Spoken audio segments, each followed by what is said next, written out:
What's going on, guys? JP back at you once again, bringing you guys another video. This video is actually going to be kicking off a brand new series. I've been saying that a lot lately. A brand new series of reviews happening here on my channel. Very, very excited to share this news with you. So, for those of you who don't know, I know some of you guys follow the festival circuit and stuff like that, but for those of you who don't know, the Fantasia Film Festival is currently going on right now. I believe it started either yesterday or the day before, and it's running all the way until August 1st. The Fantasia Film Festival is one of the biggest film festivals in the world, and there's tons of films, genre films, that are making their debut, their nationwide debut, North American debut, all kind of cool stuff, world premieres. Super, super cool. I've always wanted to partake in it. It takes place in Montreal, Canada. Unfortunately, I've never been able to venture up there to go to this thing, but I've always wanted to. Fortunately, the fine folks over at the Fantasia Film Festival actually invited me to partake from the comfort of my own home, which is awesome. So I'm actually getting access to tons of films that are showcasing at this year's Fantasia. I'm very excited to share what I've watched and what I will be watching with you guys. So I've watched a handful of films, some of which I have to wait to post my review until the film has shown at Fantasia. I've seen a handful and I'm going to see a handful more. So I will be reviewing those throughout the next week or two. So with that said, the first film on the list was actually probably the one I was most excited to see, just because it is a film that I'm kind of familiar with. So the film I'm talking about is Critters Attack. So Critters Attack is a brand new Critters film in the year 2019. The last time we had a Critters film, I was 1 year old, and it was in 1992 with Critters 4.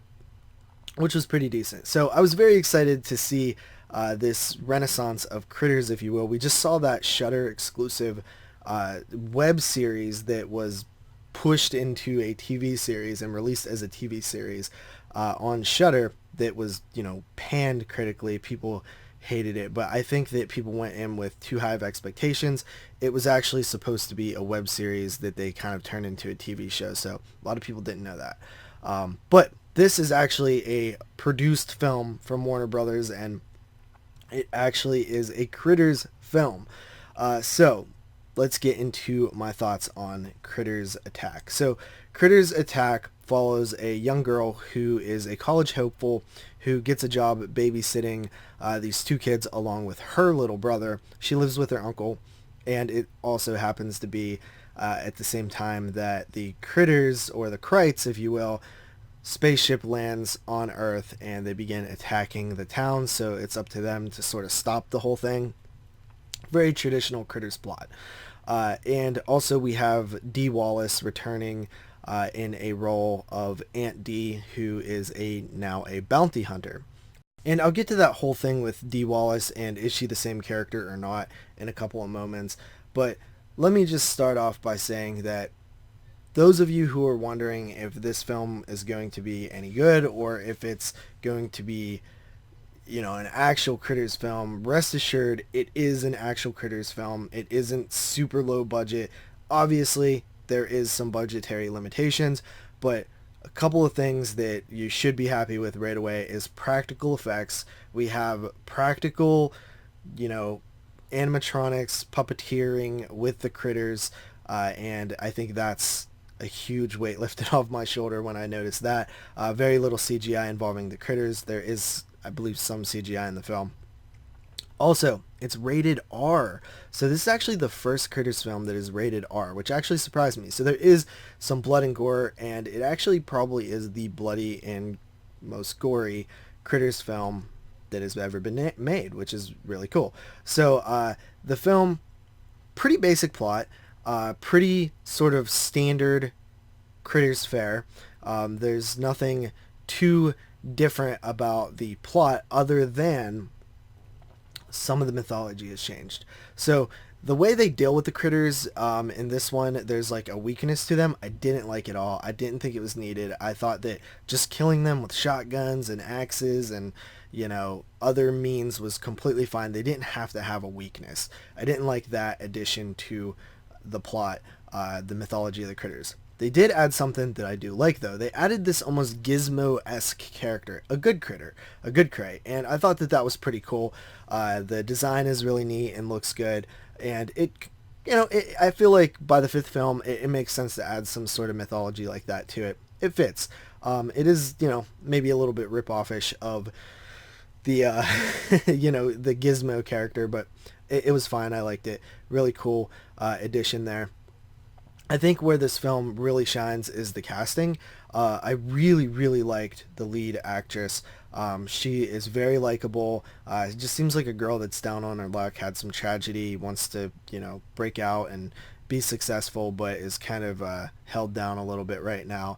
She lives with her uncle and her little brother. But very likable, and you root for her. You want her to succeed. You think that she's a very capable character, and good development with her. The other kids are kind of fun, funny, kind of a little more one-dimensional written, but you don't really expect too much more out of them. And then the character of Dee Wallace is probably one of the weirdest things for me, because in the script, in the film, she is 100% a new character. Like, you look at her, there's nothing that notions to the previous films. It kind of frustrated me a little bit, because why put a character who is being put in there to satisfy and appeal to Critters fans, yet, this actress, Dee Wallace, who was in the first film, yet completely change her character and make her not connected to the original Critters films? It just didn't make sense to me. I did do some research afterwards, and I did find out that she actually is supposed to be the same character from the original films, and her family has been killed, and now she's a bounty hunter. So that would have been fine. I would have accepted that, but it's not in the film, and I believe that it's because of rights issues, which it kind of surprises me a little bit, because I thought that this actually is a Warner Brothers film, but I could be it's like produced secondary, but I think it's still owned by Warner Brothers. I don't know. It's kind of confusing, but I wish I could get some clarity on that. But I think it was an absolute awful decision to include Dee Wallace if you couldn't make her the same character. I really didn't like that. As a fan of the Critters films, she felt unnecessary. And in the film, she felt sort of unnecessary. She just, and nothing against Dee Wallace as an actress. She's a fantastic actress. I'm just saying this part, I didn't think that it was necessary. It just, to me, it felt like she was there to sort of just appease the Critters fans and appeal to the Critters fans, but again, she's not connected in film continuity, so that kind of hurts it for me. It's just it feels like it's unnecessary at that point, but it's not a huge blemish on the film. It's still a really fun movie, and I think that that's, at the end of the day, that's what's most important. This is a great Critters movie. It is fun. It is a return to form. It's definitely better than Part 4. It is a actual Critters movie, which is really exciting, and there's some good gory moments. The Critters are back on screen, and I really did love it, because I love Critters. I grew up with them, and they're really fun. I don't think this one really, broke completely out of the shell and added a ton new to the franchise, but it's a step in the right direction and a good start to sort of relaunching this franchise. And I would like to see where it goes next. Like I said, the lead actress was really awesome. I'd love to see her return. And also, just, I love that it was practical effects. That is awesome. And they even kept the big Critters ball thing, and it just felt like a Critters movie. Sort of kept the nice little small town atmosphere and things like that. So really cool. I really, really dug this movie, and I'm happy to say that it's a good Critters movie. And anybody who's a fan of this franchise, Chris, aka Critterbuster, I'm sure he will be happy to see that I'm reviewing this, and I'm saying that it's a good Critters and a positive review on this film. So yeah, I gave it a 7 out of 10. I think everybody should check it out. I believe that it comes out on Blu-ray just in a couple weeks, and then if you are not a big collector, I believe you can wait until it premieres on Sci-Fi later this summer. So that's pretty cool. So I'm a fan of these sort of relaunches through the Sci-Fi Channel network with Leprechaun Returns and now Critters both very solid films. Critters Attack, definitely a positive rating for me. And I'll see you guys with some more reviews. I got some cool stuff coming, so see you then.